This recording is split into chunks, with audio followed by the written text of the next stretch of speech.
मानना चाहेंगे? सर पहिलं मराठीमध्ये सर एक मिनट सर प्लीज कितना हाई है बाइट को लेकर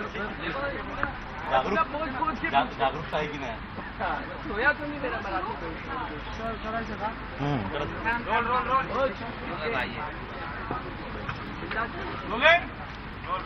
टोपे साहेब, एकूणच जरांगे पाटील यांच्या आंदोलनाचा मागे आपला हात असल्याचा आरोप हा भाजपकडनं करण्यात आलेला आहे. आपलं नाव देखील सभागृहात घेण्यात आलेलं आहे. काय सांगता? मी या निमित्ताने एवढंच सांगेल की मराठा आरक्षणाचा जो काही हा लढा आहे, हा लढा मराठा मुलांच्या न्याय हक्कासाठी आणि त्यांच्या भवितव्यासाठी खऱ्या अर्थाने सर्व मराठा समाजाच्या भावना या लढ्यामागच्या आहेत की यातून गरीब मराठा समाजाचं काही भलं व्हावं, हा मुख्य त्यातला दृष्टिकोन आहे. आणि मला असं वाटतं की जरांगे पाटलांचं सुद्धा याच उद्देशाने हा लढा त्यांनी उभा केलेला आहे. जरांगे पाटलांच्या माध्यमातून मी आपल्याला एवढंच सांगेन की या लढ्याच्या बाबतीत जरांगे पाटील हे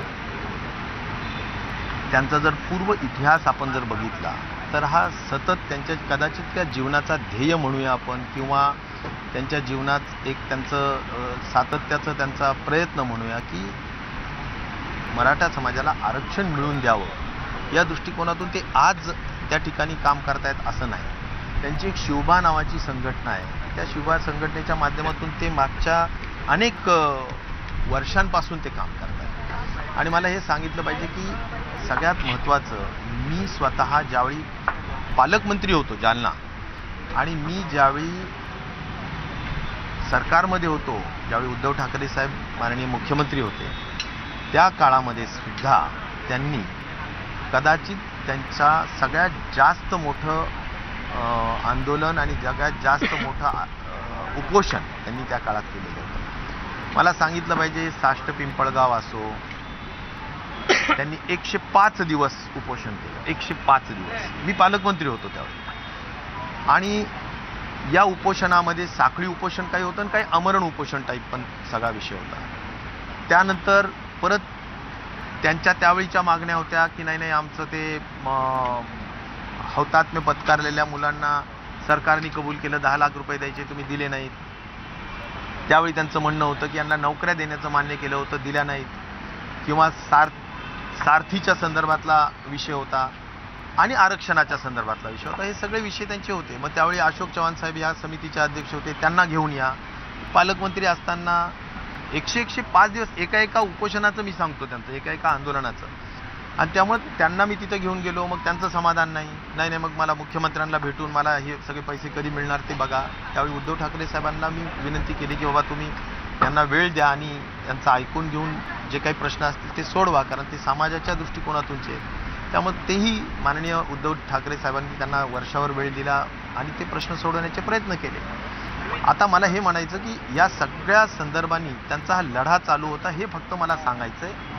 आणि त्यामुळं मी पालकमंत्री असताना सुद्धा जर मोठे म्हणजे तेवढ्यांनी नाही थांबलं. त्याच्यानंतर भांबेरी नावाचं माझ्या मतदारसंघातलं गाव आहे, त्या गावात बराच मोठ्या कार्यकाळ लढा राहिला. त्याच्यानंतर शहागड नावाच्या गावामध्ये आम्ही नदीतून उडी मारू अशा पद्धतीचं आंदोलनही त्यांनी केलं. त्यानंतर वडीकाळ्या नावाचं गाव आहे, तिथेही आंदोलनं झाले.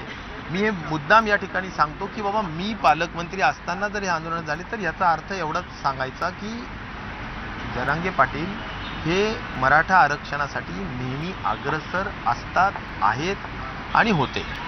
त्यामुळे या बाबतीत कोण सत्तेत आहे कोण नाही आहे हा अजिबात त्यात मागचा त्याचा विषय नसतो, हे मला फार स्पष्टपणे सांगायचं. ते त्या बाबतीत ध्येय घेऊन त्या ठिकाणी ते काम करतात. आणि त्यामुळे आता आम्ही विरोधात आहोत म्हणून आता आंदोलन आहे का, तर हे अजिबात तसा विषय नाही. त्यामुळे हे फार त्यातून आपल्याला बरंच स्पष्टता त्यामध्ये येते.